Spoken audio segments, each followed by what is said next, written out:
Hello, good morning everybody. Welcome back to my YouTube channel. Now today we are going to learn about question tag part 3. Question tags are part 3.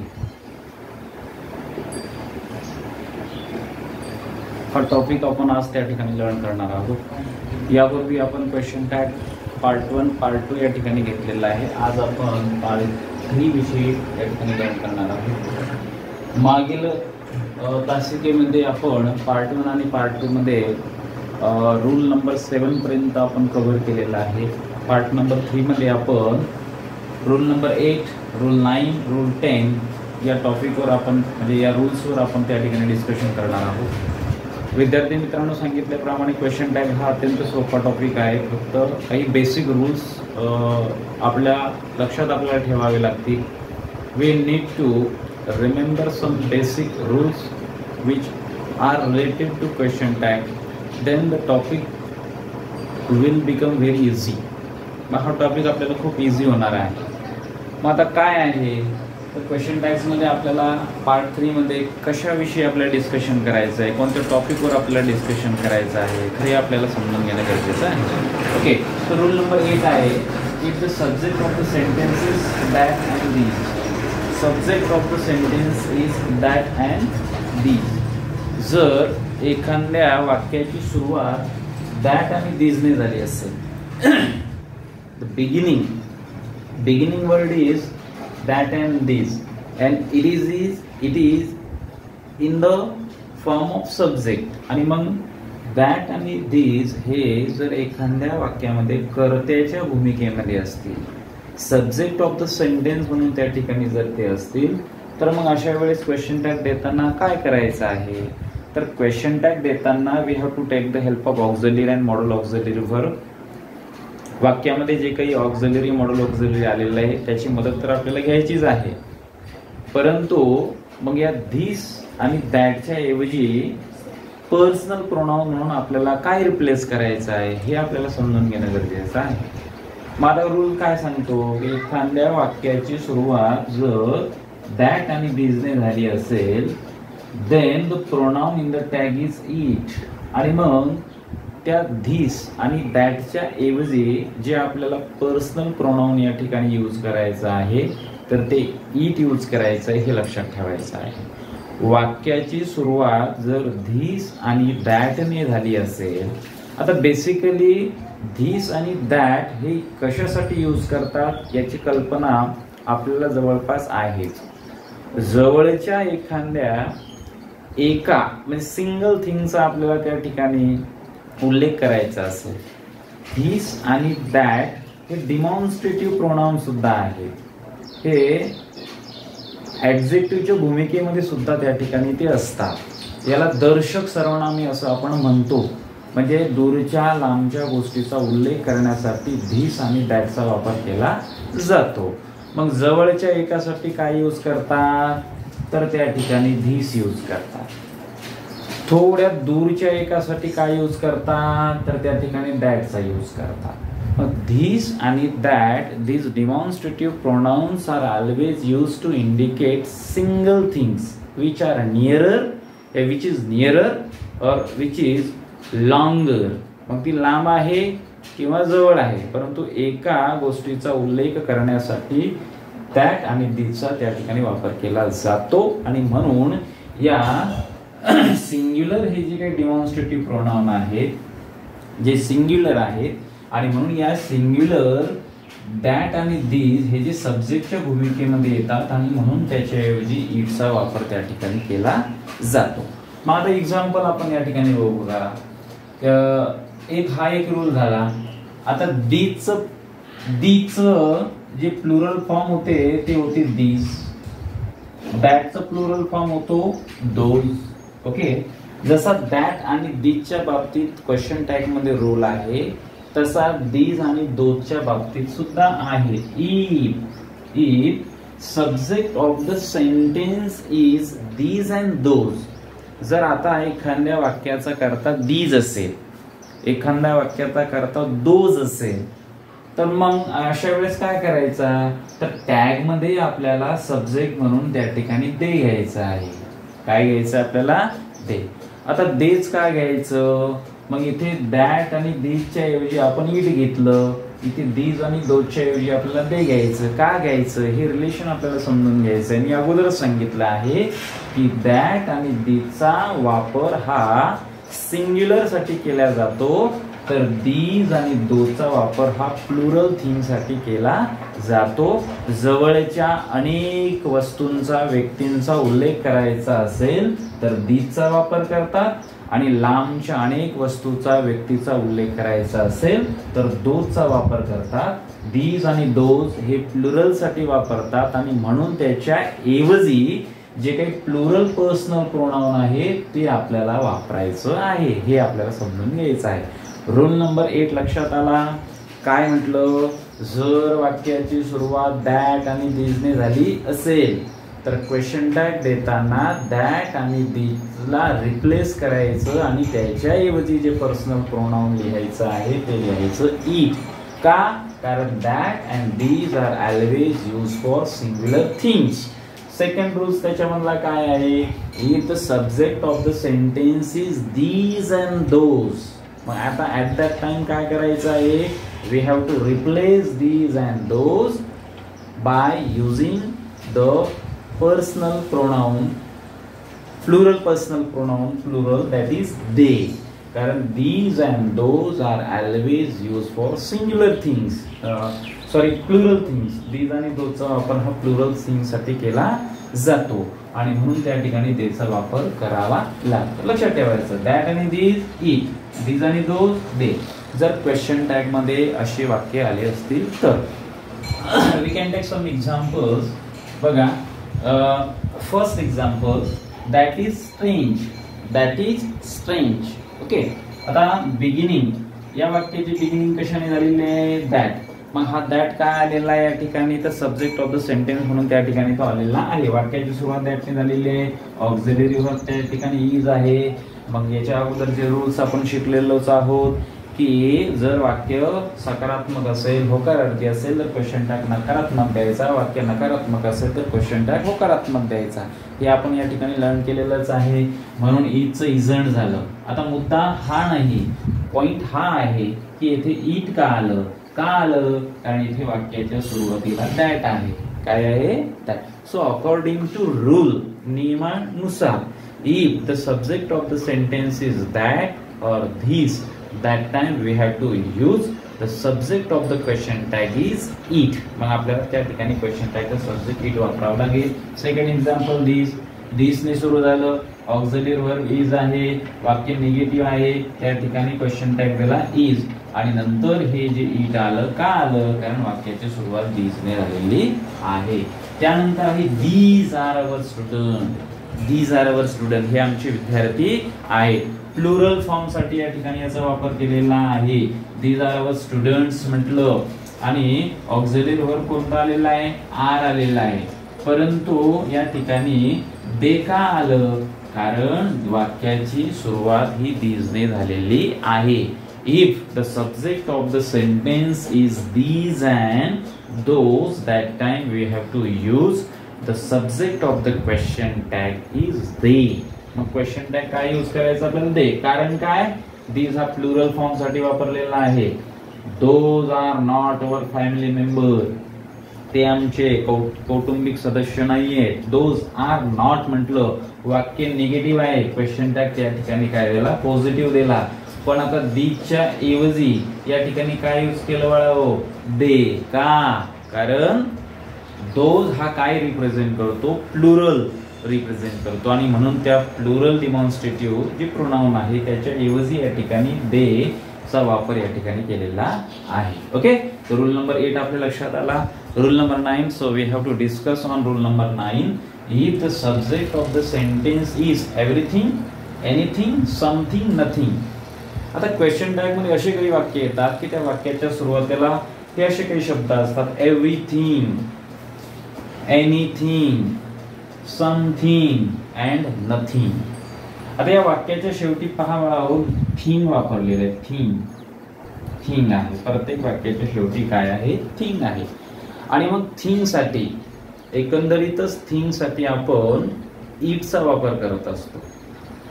जे neuter genders आहेत, neuter things आहेत, त्याच्याऐवजी आपण इटचा वापर करतो. ते घेऊन आपल्या लक्षात घ्यायचं आहे. आता एखाद्या वाक्यामध्ये सब्जेक्ट ऑफ द सेंटेन्स म्हणून एव्हरीथिंग आला असेल, एनिथिंग आला असेल, समथिंग आला असेल किंवा नथिंग आला असेल, so that time the pronoun in the tag is it. आणि मग त्या वाक्यामध्ये टॅगचं प्रोनाउन किंवा टॅगचा सब्जेक्ट म्हणून आपल्याला या ठिकाणी इट घ्यावं लागेल. कारण थिंग वरून लक्षात घ्यायचं, थिंग साठी आपण इट यूज करत असतो. म्हणून everything, anything, something, nothing. Everything प्रत्येक गोष्ट, एनिथिंग, एनिथिंग म्हणजे कोणतीही गोष्ट, समथिंग म्हणजे काहीतरी, नथिंग म्हणजे कोणतीच गोष्ट नाहीये, काहीच नाहीये. तर एकंदरीत थिंग साठी आपण याचा वापर करतोय. आणि म्हणून जर subject of the sentence anything, nothing, something असेल तर त्या ठिकाणी क्वेश्चन टॅग देताना आपल्याला इटचा यूज करायचा आहे. We can take some examples here also.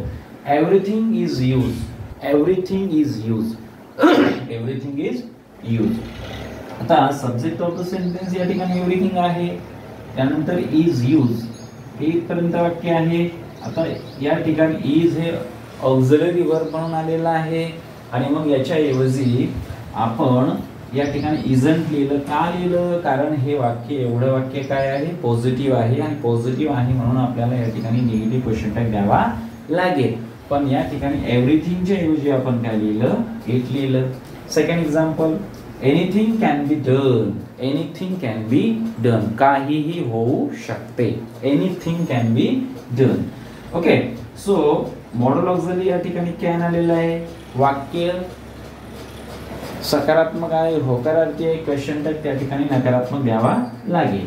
पण subject of the question tag किंवा pronoun in the question tag काय वापरलेला आहे? इट. का वापरलं? कारण वाक्याची सुरुवात एनिथिंग ने झाली. According to rule, if the subject of the sentence is anything, everything, something, nothing, that time we have to use pronoun in the question tag is it. मग आपल्याला त्या ठिकाणी क्वेश्चन टॅग मध्ये प्रोनाउन इट चा वापर करावा लागेल. Nothing is impossible, काहीच अशक्य नाही, काहीच अशक्य नाहीये. नथिंग इज इम्पॉसिबल, या ठिकाणी इज इट. आणि इट का आलं? कारण नथिंग आहे. काय आहे?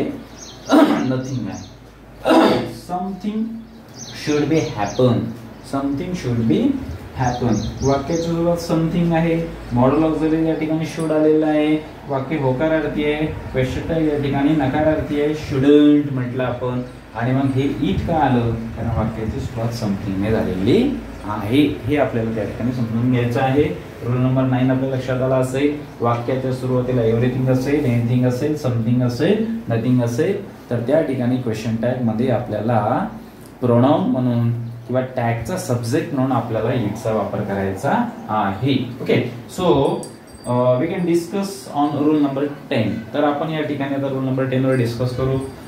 If the subject of the sentence is everyone, everybody, anybody, anyone. बघा फरक आहे. आता एव्हरीवन प्रत्येक जण, एव्हरीबडी याचा अर्थ प्रत्येक जण जसा होतो, एनीबडी कुणीही, एनीवन कुणीही एक. ओके, तर if the subject of the sentence is everyone, everybody, anybody, anyone, anyone, somebody, nobody, no one, somebody, nobody, no one. आता लक्षात घ्या रूल नंबर 10 काय सांगतोय की वाक्याच्या सुरुवातीला एव्हरीवन असेल, एव्हरीबडी असेल, एनीबडी असेल, एनीवन असेल, समबडी असेल, नोबडी असेल, नो वन असेल. ओके, आणि मग या शब्दाने जर त्या वाक्याची सुरुवात झाली असेल, if these words came as a subject of the sentence, so that time what should be happen? मग काय आपल्याला करायला पाहिजे, काय आपण ऍक्शन घ्यायला पाहिजे? The pronoun in the tag will be they. आणि मग त्या ठिकाणी जो प्रोनाउन आपल्याला वापरायचा आहे क्वेश्चन टॅग मध्ये, तर त्या ठिकाणी देचा वापर आपल्याला करावा लागेल. काय म्हटलं, वाक्याची सुरुवात everyone, everybody, anybody, anyone, somebody, nobody, no one ने झालेली असेल तर त्या ठिकाणी प्रोनाउन टॅग मध्ये आपल्याला देचा वापर करावा लागेल. प्रोनाउन म्हणून आपल्याला क्वेश्चन टॅग मध्ये देचा वापर करावा लागेल. थोडे प्लुरल इंडिकेट करतात. आता एव्हरीवन म्हणजे काय, प्रत्येक जण. प्रत्येक जण म्हटल्यानंतर काय आलं, सगळे आले. प्रत्येक जणचा अर्थ काय होतो, एव्हरीवनचा अर्थ काय होतो, प्रत्येक जण. म्हणजे ते प्लुरल मध्ये येतात आणि मग प्लुरल थोडंसं इंडिकेशन प्लुरल असल्यामुळे आपल्याला त्या ठिकाणी देचा वापर करायचा आहे. आता somebody cried म्हटलं. आता या ठिकाणी didn't they आलं. आता इस वाक्याची सुरुवात somebody ने झालेली आहे म्हणून या ठिकाणी टॅग मध्ये देचा वापर केलेला आहे. पर didn't का आलं, कारण हे 5 वाक्य आहे. स्टेटमेंट विदाउट ऑक्झिलरी आहे. स्टेटमेंट विदाउट ऑक्झिलरी, या वाक्यामध्ये ऑक्झिलरी व्हर्ब आलेलं नाहीये. मग आता कालच म्हणजे अगोदरच्या तासिकेमध्ये सांगितल्याप्रमाणे की जर काही स्टेटमेंट असतात ते विदाउट ऑक्झिलरी असतात, दॅट टाइम मग ते स्टेटमेंट एकतर सिंपल प्रेझेंटचं असते किंवा सिंपल पास्टचं असते. मग ओळखायचं कसं, तर ते व्हर्ब वरून ओळखायचं. आणि सिंपल प्रेझेंटचं असेल तर डू डज वापरायचं, सिंपल पास्टचा असेल तर त्या ठिकाणी डीड आपण वापरतो. ओके, तर सिंपल प्रेझेंटच्या वाक्याला क्वेश्चन टॅग द्यायचा असेल तर डू आणि डजचा वापर आपण करतो. सिंपल पास्टच्या वाक्याला क्वेश्चन टॅग द्यायचा असेल तर आपण डीडचा वापर करतो.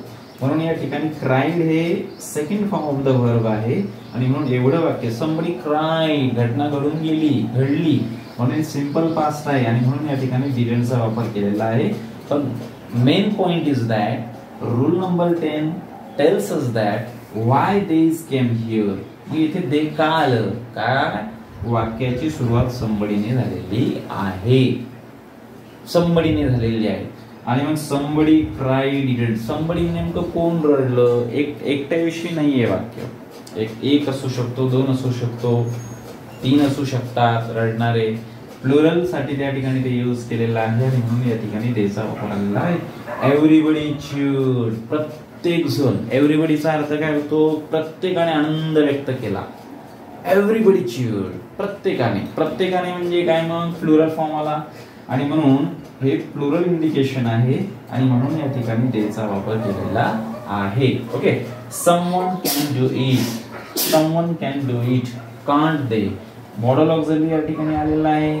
वाक्य सकारात्मक आहे, क्वेश्चन टॅग या ठिकाणी नकारात्मक दिला, परंतु या ठिकाणी प्रोनाउन इन द टॅग काय आलेला आहे, दे आलेला आहे. का आला बरं, कारण beginning of the sentence is someone and rule number 10 tells us that if the subject of the sentence is everyone, everybody, anybody, anyone, no one, nobody, somebody, that time we have to use the pronoun in the tag is they.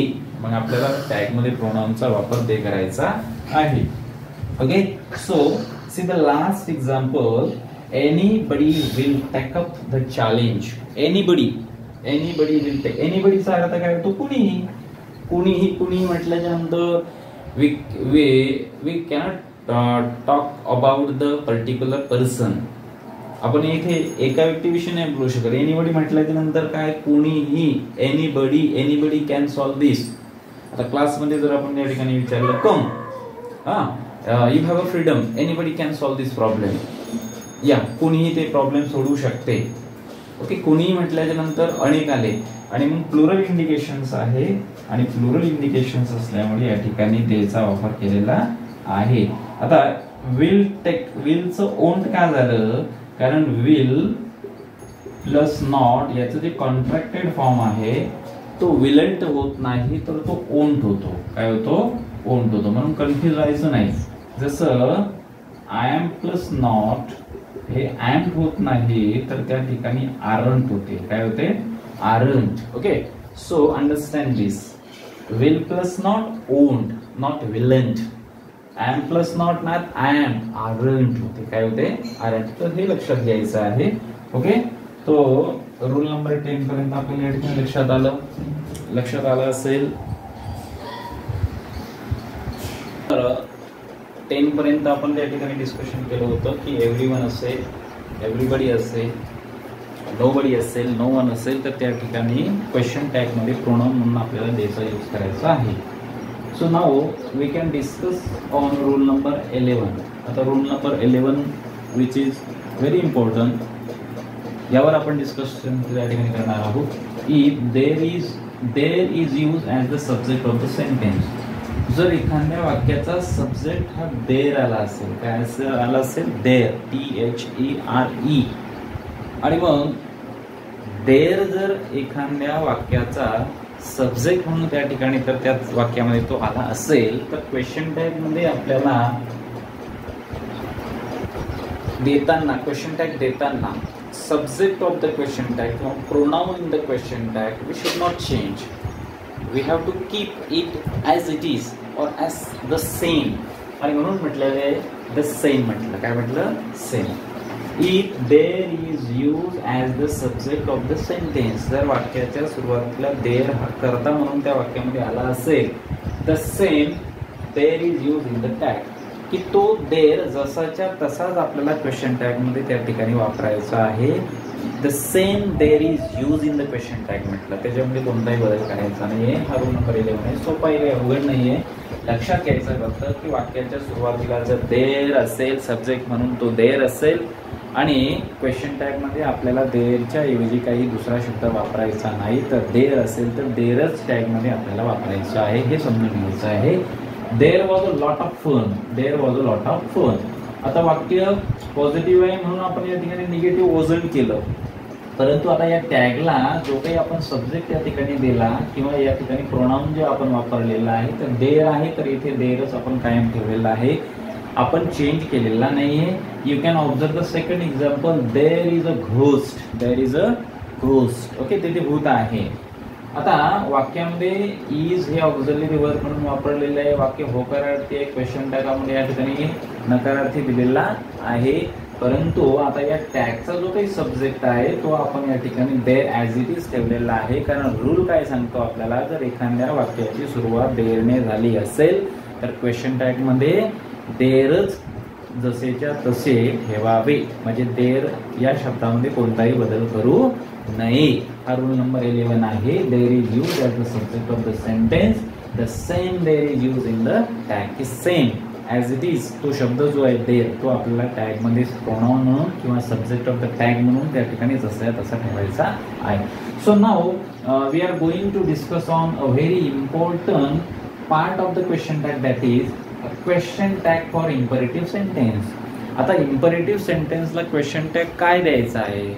So imperative म्हणजे काय, की ज्याला आपण आज्ञार्थी वाक्य म्हणतो. आता types of sentences आहेत, काही वाक्याचे प्रकार आहेत, ज्याला आपण ॲसरेटिव्ह सेंटेन्स म्हणतो. पहिलं विधानार्थी वाक्य, ॲसरेटिव्हला we may called it as a declarative sentence. So ॲसरेटिव्हलाच आपण डिक्लेरेटिव्ह सेंटेन्स असं म्हणतो. ओके, ॲसरेटिव्ह सेंटेन्स आहे, निगेटिव्ह सेंटेन्स आहे, इंट्रोगेटिव्ह सेंटेन्स आहे, एक्सक्लेमेटरी सेंटेन्स आहे आणि मग इम्पेरेटिव्ह सेंटेन्स आहे. इम्पेरेटिव्ह सेंटेन्स म्हणजे आज्ञार्थी वाक्य. आता आज्ञार्थी वाक्य काय आहे, तर त्या आज्ञार्थी वाक्यामध्ये कुणीतरी कुणाला एक ऑर्डर दिलेली असते, रिक्वेस्ट केलेली असते किंवा काहीतरी कमांड त्याला दिलेली असते. म्हणजे रिक्वेस्ट, ऑर्डर, कमांड आणि पोलाइट सजेशन्स सुद्धा त्या वाक्यामधून व्यक्त होतात. क्रिया करणारा हा समोरचा कोणीतरी असतो, त्याच्यामध्ये सब्जेक्टचा उल्लेख नसतो. आज्ञार्थी वाक्यामध्ये सब्जेक्ट हा हाईड असतो, मग यू हा त्याच्यामध्ये हाईड असतो. जसं घरामध्ये आपण आपल्या घरी आल्याच्या नंतर आपण घरातील आपल्या लहान बाळाला आपण म्हणतो, ए मला एक ग्लास पाणी आण बरं, bring me a glass of water, bring me a glass of water. आता या वाक्यामध्ये आपण कोणताही सब्जेक्ट यूज केलेला नाहीये.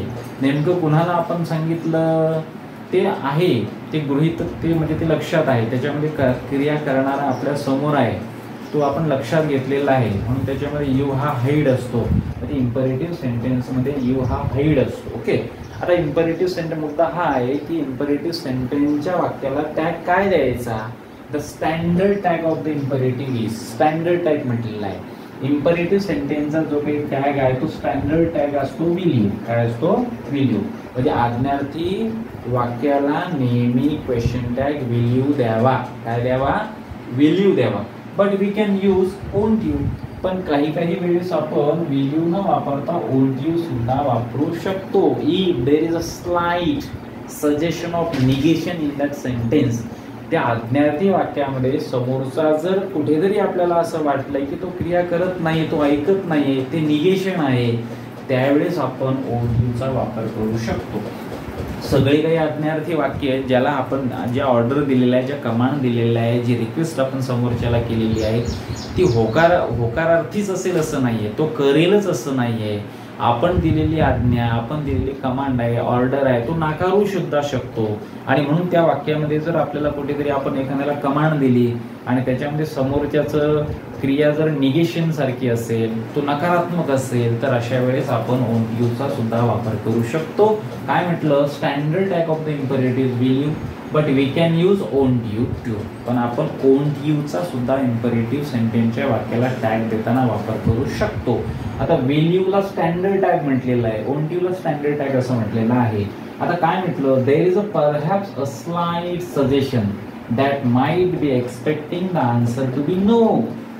आता मी जर म्हटलं bring me a glass of water, पण समोरचा जर ऐकण्याच्या मनस्थितीत नसेल, there might be a slight suggestion of no. म्हणजे आन्सर तिकडून येणारं जे आन्सर असेल ते जर आपल्याला असं वाटतं एक्सपेक्टिंग, आपल्याला अशी अपेक्षा आहे की ती आता नकारात्मक येणार आहे, अशा वेळेस आपल्याला त्या ठिकाणी वोंट यूचा वापर करायचा आहे. ओके, क्लोज द विंडो, एखादा उठेल बंद करेल, सकारात्मक झालं, विल यू क्वेश्चन टॅग आहे. पण एखाद्याला क्लोज द विंडो आणि तो उठत नाहीये, म्हणजे कुठेतरी आपल्याला नकारात्मक उत्तराची अपेक्षा वाटत आहे, कुठेतरी तो क्रिया करणार नाही आहे, त्यावेळेस मात्र वोंट यूचा वापर करायचा आहे. आणि मग आता depend on the situation, depend on conditions. Okay, open the window, open the window आज्ञा दिली आपण कोणाला तरी. ओके, इम्पेरेटिव्ह सेंटेन्स आहे, त्या ठिकाणी क्वेश्चन टॅग दिला आपण will you. Take a seat, take a seat आज्ञा आपण दिली किंवा आपण पोलाइट रिक्वेस्ट त्याला त्या ठिकाणी केली, क्वेश्चन टॅग विल यू आहे. ओके, डू इट नाव, हे आत्ताच कर, डू इट नाव, आत्ताच कर. ओके, तर त्याला आपण ही कमांड दिली, ऑर्डर दिली, आणि मग हे इम्पेरेटिव्ह सेंटेन्स आहे आणि इम्पेरेटिव्ह सेंटेन्सचा क्वेश्चन टॅग नेहमी विल यू असतो. काय असतो, विल यू. पण आपण येथे वोंट यू सुद्धा वापरू शकतो. तेच एक्झाम्पल बघा, open the window won't you, take a seat won't you, do it now won't you. म्हणजे येथे आपल्याला हे जे वोंट यू आपण या ठिकाणी यूज केलेलं आहे, कुठेतरी असं वाटत आहे आपल्याला की there might be a slight suggestion of no, answer no, expecting the answer no. आपल्याला असं वाटतं की खिडकी बंद कोणीतरी करणार नाही आहे. ओके, आपण म्हटलं टेक अ सीट, पण तो तिथे बसणार नाही आहे. आपण म्हटलं डू इट नाउ, हे आत्ताच कर, पण तो बहुतेक करणार नाही आहे. म्हणजेच त्यामध्ये जे सजेशन आहे आणि जे एक्सपेक्टिंग आन्सर आहे ते जर नो येत असेल, आपल्याला असं वाटतं की आता हे आन्सर नो येत आहे, त्यावेळेस मात्र आपल्याला वोंट यूचा वापर करावा लागतो. आता depend on situation, depend on condition. आणि आता we can also use would you, could you, can you, can't you. Polite and formal depends on the choices of question tag and the tone of your voices.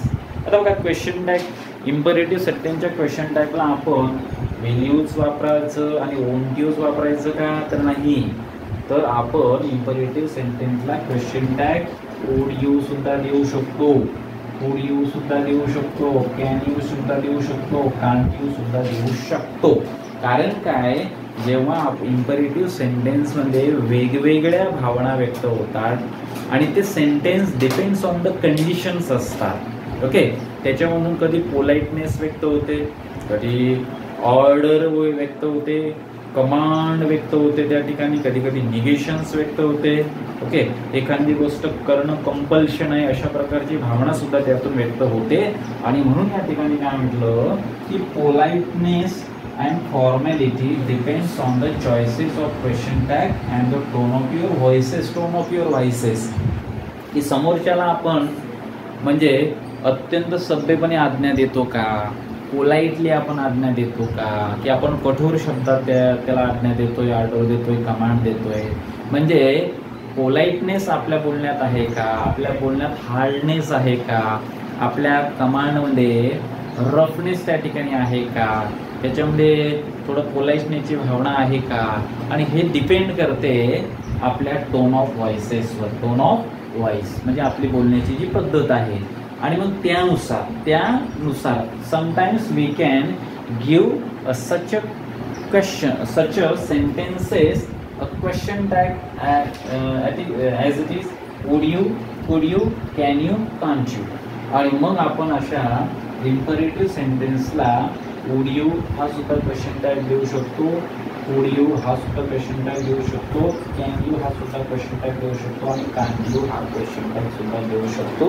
परंतु हे कशावर dependable आहे? Depends on politeness and formality, politeness and formality, and also depends on the tone of your voices. ते तुमच्या बोलण्याच्या पद्धतीवर depend आहे.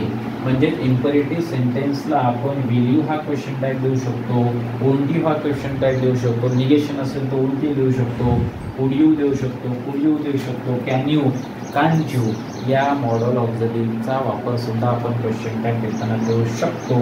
Close the window, would you, close the window, just weight a minute, just weight a minute, फक्त 1 minute वाट बघ, would you question tag आपण त्याला वुड यू दिला. Shut up, shut up, can't you, shut up, can't you question tag म्हणून आपण वापर केला.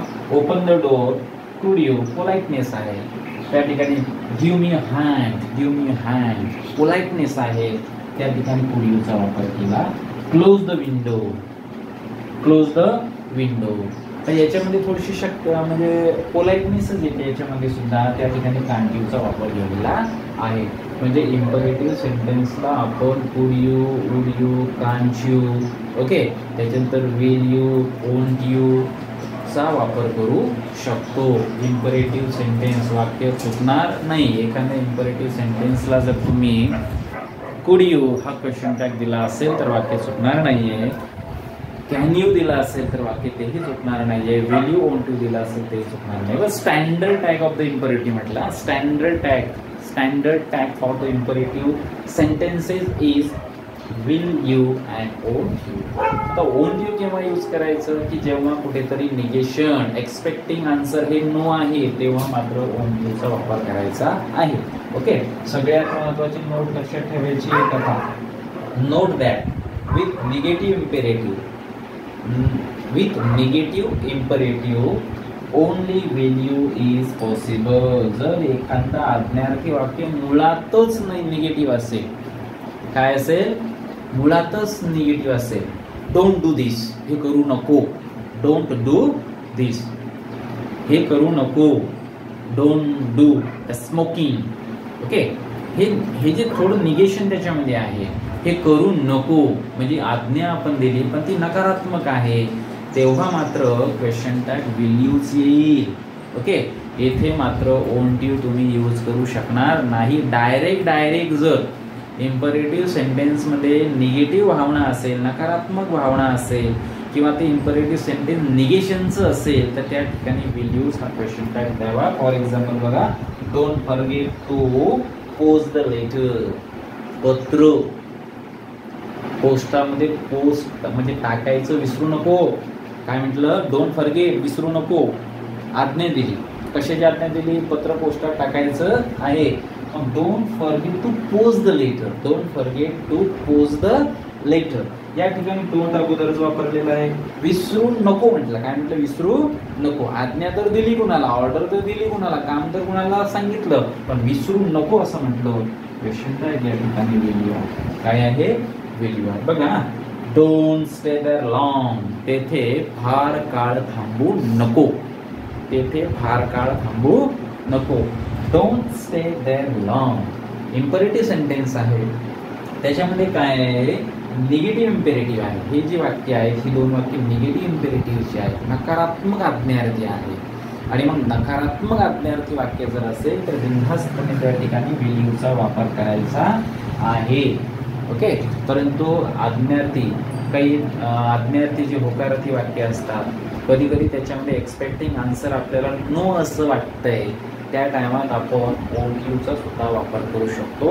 पण will you is the standard tag for imperative sentence. एवढं आपल्या लक्षात ठेवायचं आहे.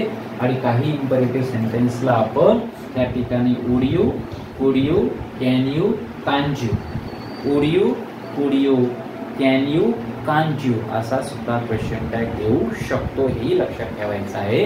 पण हे क्वेश्चन टॅग देताना आपल्याला वाक्याचं पोलाइटनेस लक्षात ठेवायचं आहे, टोन ऑफ व्हॉइसेस त्या ठिकाणी लक्षात ठेवायचे आहे. त्या वेळेस आपण अशा प्रकारचे क्वेश्चन टॅग त्या ठिकाणी वापरू शकतो. पण आपण साधारणतः विल यू हा इम्परेटिव्ह सेंटेन्सचा क्वेश्चन टॅग असतो, हे आपण लक्षात ठेवलं पाहिजे. So in this way we have completed this topic of question tag. We discuss on this topic very deeply, very thoroughly. So you can see all these videos, part 1, part 2 and part 3. Then the topic will completely clear. If you have some difficulties, if you have some problems which are related to this topic, so you can comment on this, ask a question in the comment box, then I will try to solve your problems. Okay, so in this way we have completely completed the topic of question tag here. So if you like this video, share it, subscribe my channel and share all your friends. Thank you.